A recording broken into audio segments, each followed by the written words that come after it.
Anggota DPRD Pematang Siantar keberatan atas penetapan status ODP COVID-19. Pemprov Sumatera Utara siapkan 330 ruang isolasi tambahan untuk penanganan pasien COVID-19. Dinas Kesehatan Pemprov Sumatera Utara membuka layanan call center untuk COVID-19. Halo pemirsa, senang sekali kami dapat kembali hadir di hadapan Anda dalam program Wajah Sumut edisi Jumat 20 Maret 2020. Selain 3 berita utama tadi, kami juga telah menyiapkan informasi menarik lainnya selama 30 menit ke depan.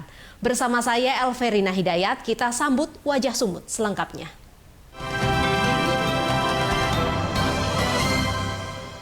Anggota DPRD Kota Pematang Siantar menyampaikan keberatan kepada Dinas Kesehatan Kota Pematang Siantar atas penetapan status orang dalam pemantauan COVID-19 usai melakukan perjalanan dinas ke Bali.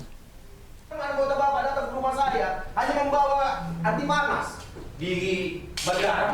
Beginilah suasana rapat dengan pendapat antara anggota DPRD Kota Pematang Siantar dengan Dinas Kesehatan Pematang Siantar pada Kamis kemarin.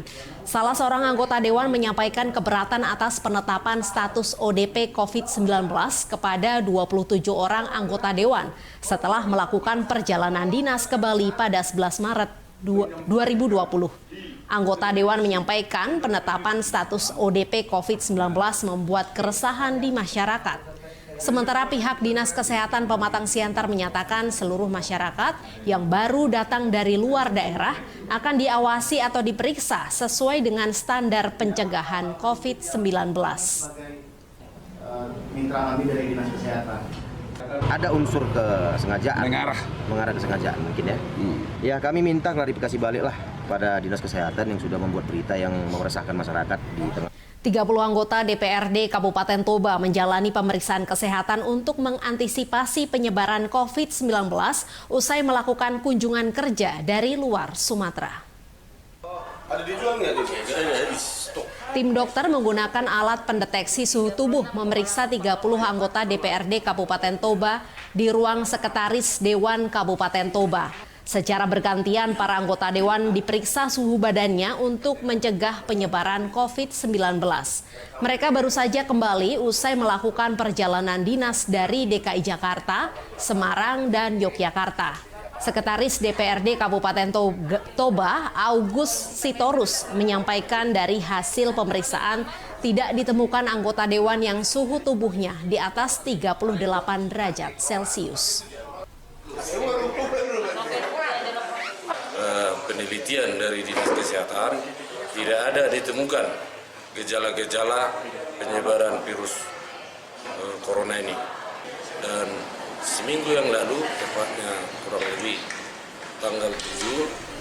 Sementara itu, Bupati Tapanuli Tengah, Bahtiar Ahmad Sibarani menggelar rapat bersama jajaran di pemerintah Kabupaten Tapanuli Tengah dan memutuskan 12 poin kesepakatan terkait penanganan COVID-19. 14 poin keputusan dituangkan dalam surat keputusan Bupati bersama dengan Forkompinda mengenai percepatan penanganan bencana wabah penyakit akibat COVID-19.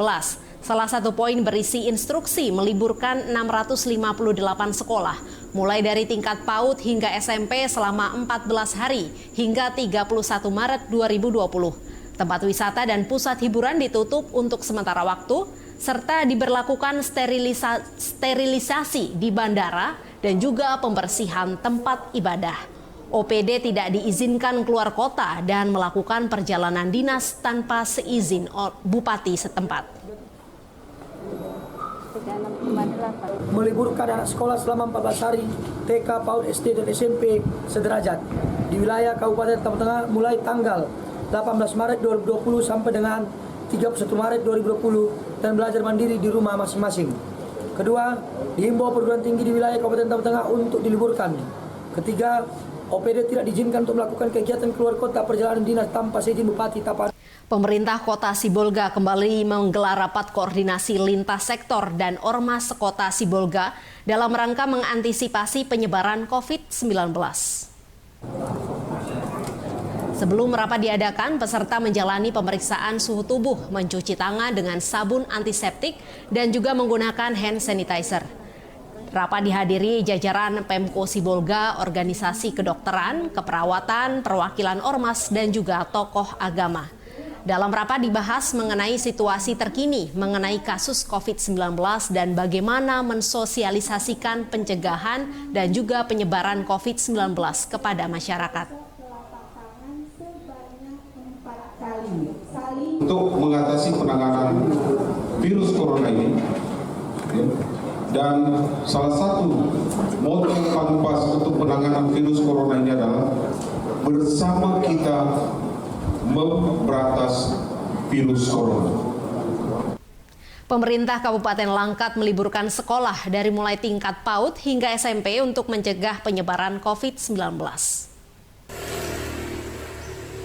Hal tersebut disampaikan oleh Bupati Langkat TR Perangin-Angin dalam instruksi penanganan dan pencegahan COVID-19. Seluruh sekolah mulai dari tingkat PAUD hingga SMP diliburkan hingga 14 hari ke depan. Selama kegiatan belajar mengajar tatap muka ditiadakan, para siswa diwajibkan belajar dipandu oleh guru dengan aplikasi telepon pintar. Sementara untuk ASN diwajibkan menjaga kebersihan dan juga kesehatan dan juga menggunakan hand sanitizer secara rutin. Dalam ini saya sebagai Bupati Kabupaten Langkat meminta supaya semua bekerja mengambil andil supaya untuk pemberantasan penyakit yang begitu ganas khususnya di Kabupaten Langkat ini semoga terhindar daripada penyakit corona. Semua makanya kita liburkan itu pun tingkat pendidikan. Pemirsa, usai jeda akan hadir informasi mengenai Pemprov Sumatera Utara menyiapkan 330 ruang isolasi tambahan untuk penanganan pasien COVID-19.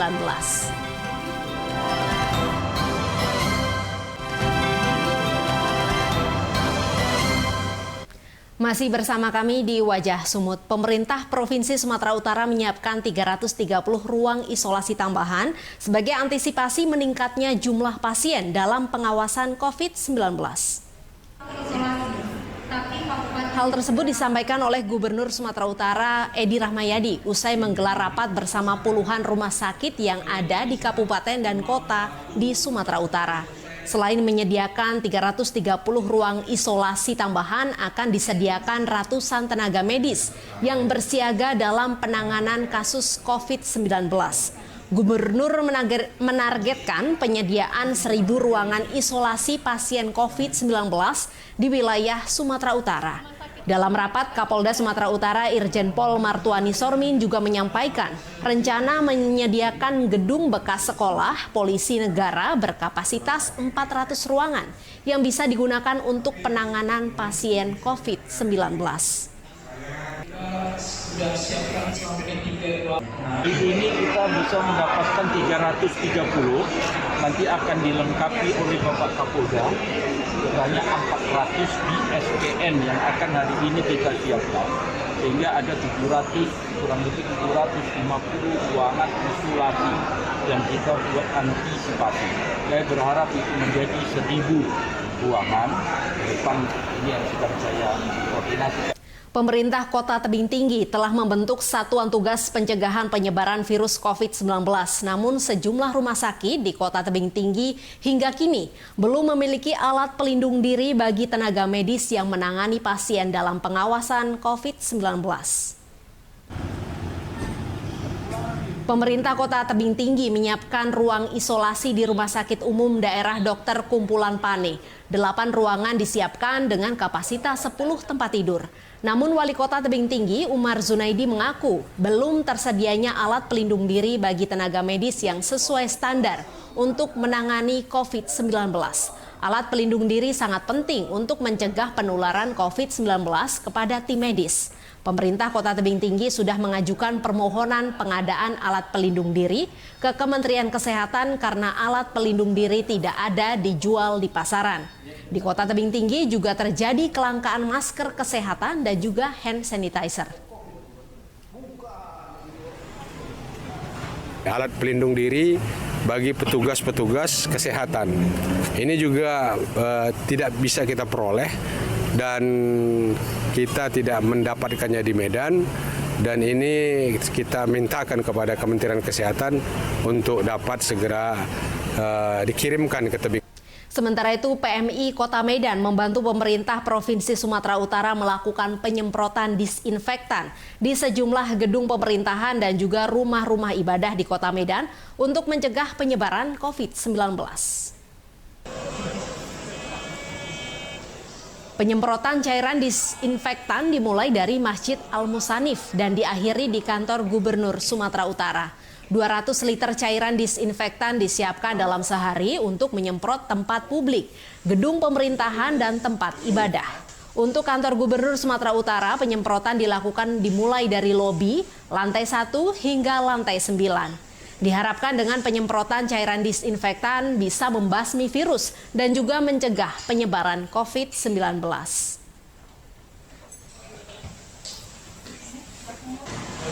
Untuk kegiatan ini sendiri kita di awal ini kita coba prioritaskan di tempat-tempat umum, di tempat-tempat fasilitas layanan masyarakat. Jadi kita rencananya selain di kantor gubernur ini kita juga akan melakukannya di masjid, di gereja, dan di tempat-tempat rumah ibadah. Karena kita sifatnya ini kan berkoordinasi dengan pemerintah, karena artinya kita Palang Merah Indonesia membantu pemerintah, jadi kita nanti untuk selanjutnya tahapan-tahapan berikutnya. Satlantas Polresta Deli Serdang melakukan sosialisasi pencegahan penyebaran virus COVID-19 kepada pengguna jalan.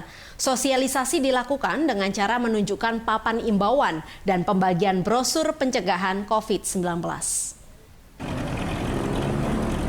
Sosialisasi pencegahan penyebaran COVID-19 dipimpin Kasat Lantas Polresta Deli Serdang, Kompol Sri Nirwana Tarigan, bersama sejumlah petugas Satlantas. Kegiatan dilakukan di titik keramaian diantaranya Jalan Lintas Sumatera, persimpangan Jalan Imam Bonjol, dan juga Pantai Labu. Petugas mengimbau masyarakat dengan papan bertuliskan lebih aman di rumah, libur di rumah, jangan melalap. Petugas juga membagikan brosur penerapan pola hidup sehat dan hindari tempat keramaian kepada para pengendara. Sosialisasi ditujukan kepada pengguna jalan untuk meminimalisir penyebaran COVID-19 dan akan dilakukan secara rutin sampai tidak ada kasus COVID-19 di Indonesia. Himbauan itu seperti ya tetap di rumah, kemudian jaga kesehatan, kemudian hindari kegiatan-kegiatan yang mengumpulkan banyak orang, yang kerumunan orang. Kemudian jika terkena flu, batuk, pilek, atau demam yang lebih dari 4-5 hari, tolong. Kita beralih ke berita lain. Sat Narkoba Polres Mandailing Natal menangkap 3 orang, salah satunya pemilik ladang ganja seluas 2 hektar. Polisi juga menyita barang bukti berupa ganja kering seberat 4,5 kilogram. 3 tersangka ditangkap saat melakukan transaksi narkoba seberat 4,5 kg ganja di Kota Panyabungan, Mandailing Natal pada 7 Maret lalu. Para tersangka yakni Immanuel Situmorang, pembeli ganja, Joni Rangkuti perantara, dan Sahdin Rangkuti, kurir sekaligus pemilik ladang ganja seluas 2 hektar di Pegunungan Torsihite, Kecamatan Panyabungan Timur. Selain itu, polisi mendapatkan barang bukti keseluruhan yakni daun ganja kering 56.000 gram, 115 batang ganja kering, dan 1.150 biji bibit ganja. Mereka dikenai pasal 111 ayat 2, subsidiar pasal 114 ayat 2, Undang-Undang Republik Indonesia nomor 35 tahun 2009 tentang narkotika jenis ganja dengan ancaman hukuman pidana mati atau penjara seumur hidup.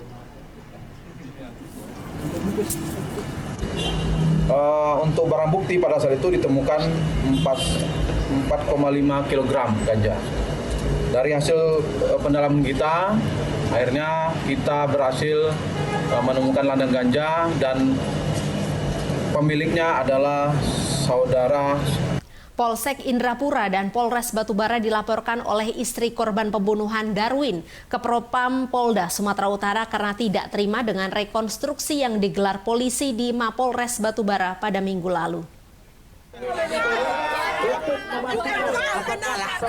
Kejadian bermula di saat istri korban, Heni Marpaung, tidak terima dengan rekonstruksi pembunuhan suaminya Darwin di Mapolres Batubara.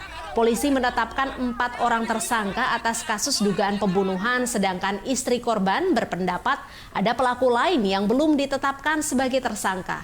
Hal tersebut sempat menimbulkan kericuhan saat rekonstruksi berlangsung. Istri korban melaporkan petugas dari Polsek Indrapura dan Polres Batubara ke Propam Polda Sumatera Utara. Sebelumnya korban Darwin tewas akibat dugaan pembunuhan di Sungai Sidalu-Dalu, Desa Cinta Damai, Pematang Panjang, Batubara pada Januari lalu. Kita cross-check penanganannya di Polres.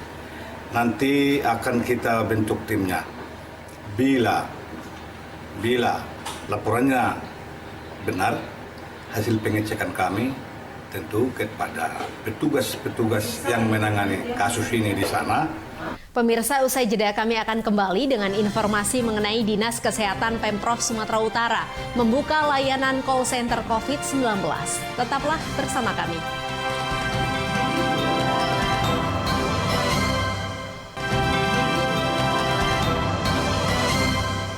Kembali lagi di Wajah Sumut. Kelangkaan tabung gas bersubsidi 3 kg terjadi di Kabupaten Dairi sejak 3 bulan terakhir. Selain langka, harga gas bersubsidi juga jauh di atas harga eceran tertinggi yang ditetapkan oleh Pertamina. Wakil Bupati Dairi, Jimmy Andrea Lukita Sihombing, membenarkan adanya kelangkaan gas setelah melakukan monitoring ke kios pengecer gas di 2 kecamatan di Dairi. Kelangkaan gas bersubsidi terjadi di 15 kecamatan di Kabupaten Dairi. Sejumlah pengecer mengaku sudah 3 pekan belum mendapatkan pasokan gas dari pangkalan. Harga jual di pengecer berkisar antara Rp25.000 hingga Rp30.000 per tabung dari harga sebelumnya yakni Rp20.000 per tabung. Belum diketahui penyebab kelangkaan gas, sementara Pemkab berjanji akan melakukan pengawasan pada distribusi gas bersubsidi di pasaran. Nah, ternyata di tingkat pengecer sudah ada yang hampir 1 minggu, 2 minggu, bahkan ini yang di tempat ini 3 minggu yang kosong, kelangkaan, tidak ada pasokan gas. Terkait harga, saya tadi temuin yang di sana sebelum saya ke sini ada yang di tingkat 30.000, 20.000, 28.000, 25.000 kalau di Guna mencegah penyebaran virus COVID-19 di Sumatera Utara, sejumlah pemerintah daerah mengimbau pengelola wisata untuk menutup sementara kunjungan wisatawan selama 2 pekan.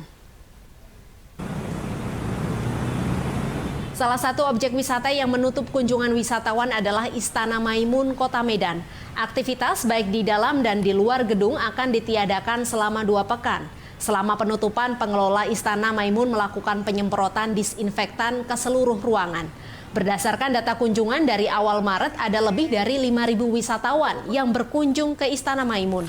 Menurut Kepala Bidang Sumber Daya Manusia Yayasan Sultan Maimun, Tengku Muhammad Diki, hal tersebut dilakukan sesuai dengan surat edaran Gubernur Sumatera Utara dan juga Kementerian Pariwisata sebagai bentuk antisipasi penyebaran COVID-19.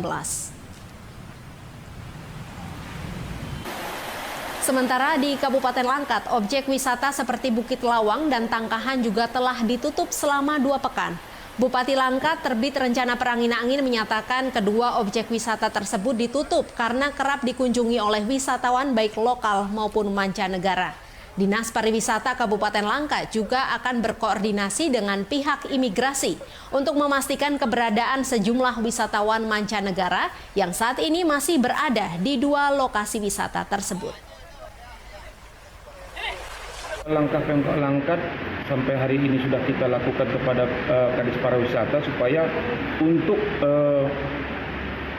membatasi untuk wisata mancanegara supaya tidak bisa lagi untuk sementara tidak bisa berkunjung untuk ke tempat pariwisata kita. Pemirsa, untuk mencegah penyebaran COVID-19 dimulai dari diri kita sendiri dan juga keluarga.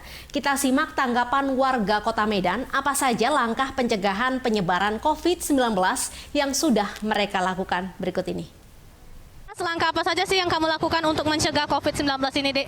Ya mulai hidup lebih bersih aja gitu, lebih higienis, lebih teratur, lebih sering lah cuci tangan, kayak pakai hand sanitizer, bawa tisu basah gitu kemana-mana, apalagi pakai masker lah. Sejauh ini langkah penanganan apa sih yang sudah Mas lakukan untuk mencegah COVID-19? Saya selalu menjaga jarak ya, dan juga sering cuci tangan dan pakai hand sanitizer. Dek, apa saja langkah pencegahan yang sudah kamu lakukan dalam menanggulangi wabah COVID-19 untuk diri kamu? Seperti yang dibilang pemerintah, selalu mencuci tangan, terus selalu membawa hand sanitizer kemana-mana. Sejauh ini langkah apa saja sih yang Abang lakukan untuk mencegah penularan COVID-19? Kalau saya sih dengan menjaga imun tubuh, dengan meminum vitamin dan obat-obatan yang untuk mencegah bakteri itu muncul dalam tubuh saya. Sejauh ini apa sih langkah kamu untuk mencegah penyebaran COVID-19? Kalau saya pribadi itu tidak pergi ke luar rumah kalau tidak terlalu penting atau tidak pergi ke tempat-tempat kerumun. Berbagai langkah dilakukan pemerintah untuk menangani wabah virus corona di sejumlah daerah di Indonesia. Untuk wilayah Sumatera Utara, salah satu langkah yang dilakukan pemerintah Provinsi Sumatera Utara melalui Dinas Kesehatan Sumatera Utara dengan mengaktifkan layanan call center guna melayani warga Sumatera Utara untuk mendapatkan informasi yang benar seputar COVID-19. Kita simak liputan Dana Pangaribuan dan juga juru kamera Edi Sembiring berikut ini dan juga sekaligus menutup Wajah Sumut edisi hari ini. Saya Elverina Hidayat beserta kru yang bertugas mengucapkan terima kasih dan juga sampai jumpa. Sudah hampir 3 bulan lamanya virus corona mewabah dan bermula di negara Tiongkok dan kini telah menyerang 65 negara di dunia termasuk Indonesia. Berbagai informasi beredar di masyarakat mulai dari informasi hoax, mitos dan juga faktanya. Dan ini adalah informasi hoax seputar corona. Pertama adalah Kementerian Kesehatan Republik Indonesia menyampaikan zona kuning di Indonesia. Ada 6 kota yang masuk dalam zona kuning, salah satu diantaranya adalah Kota Medan. Ini adalah informasi hoax atau bohong. Yang kedua kita akan membahas mitos seputar virus corona. Mitos seputar virus corona yang pertama adalah virus corona menular melalui buah impor. Ini salah. Yang kedua adalah alkohol bisa sembuhkan infeksi corona. Ini juga salah. Selanjutnya kita akan membahas fakta-fakta seputar virus corona. Yang pertama adalah virus corona menular antar manusia. Ini memang benar. Namun perlu diingat bahwa virus corona menular melalui kontak langsung atau droplets, air liur, batuk, dan juga bersin. Sehingga kita disarankan untuk menjaga etika ketika kita bersin dengan menutup mulut. Yang kedua adalah virus corona bisa menginfeksi semua umur. Ini sudah terbukti ada bayi yang sudah terinfeksi virus corona di Tiongkok. Yang ketiga adalah daya tahan tubuh yang baik bisa mencegah kita dari virus corona. Selanjutnya banyaknya beredar informasi bohong atau hoax ini tentunya membuat kepanikan di masyarakat. Sehingga pemerintah Provinsi Sumatera Utara melakukan langkah yakni melalui Dinas Kesehatan Provinsi Sumatera Utara dengan membuka layanan call center untuk melayani masyarakat dalam informasi terkait COVID-19 atau virus corona ataupun rumah sakit rujukan di Sumatera Utara. Anda bisa menghubunginya di nomor call center 0821 6490 2482. Dan nanti saya akan mencoba langsung menghubungi nomor tersebut apakah ini cepat tanggap untuk pelayanan dari masyarakat. Kita akan coba 0821 kemudian 6490 dan juga 2482. Kita akan coba menghubunginya.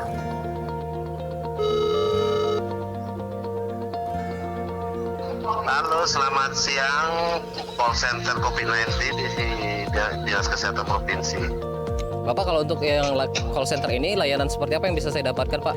Mungkin seputar prosedural seperti apa, misalnya kalau penanganan dan juga pencegahan yang bisa dilakukan masyarakat mengenai virus corona ini, Bapak? Ya, pencegahan yang dilakukan oleh masyarakat yang kita himbau kepada masyarakat tentunya adalah tidak terlalu panik dengan situasi seperti saat ini, itu yang pertama, dan tetap waspada itu ya. Kemudian yang kedua tidak memegang wajah, terutama mulut, hidung dan mata untuk karena tangan kita kan nggak tahu kita kotor atau bagaimana gitu kan. Baik. Jadi upayakan supaya tidak terlalu sering memegang tangan, memegang wajah, terus area wajah. Kemudian cuci tangan, kita sangat anjurkan sekali untuk mencuci tangan. Kemudian hindari kerumunan orang ramai bila tidak diperlukan.